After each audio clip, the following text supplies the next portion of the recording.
是倒一天，无疑是落雨，这是一个幸福的所在。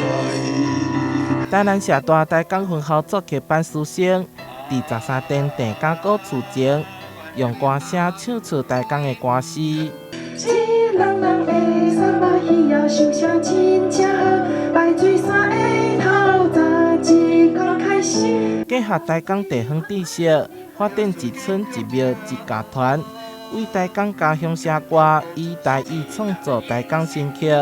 另外，台江料理班师生创意发表台江宴，请来大头菜蔡水生操刀，烹出杂道新料理。这个菜单是用以我办桌总铺师的经验来以台江这个食材就去边境分配设计出高道无共款的物件大部分嘛是以咱遮在地的沙白鱼为主。安尼包括沙白鱼的鱼皮嘛会做起，腌菜嘛会做起。以台江在地食材沙白鱼，结合破报纸、毛豆、西瓜面顶，同时烘焙班也烹出台江见证200档的平安饼，卖伫过年前，互大家食到在地好滋味。过节的年其实毋是欠食，是大家欠迄个人情味，欠迄个文化味。所以咱若过年会当用咱在地食材来料理咱在地的这个新滋味，特别是讲咱会当家唱家己的歌。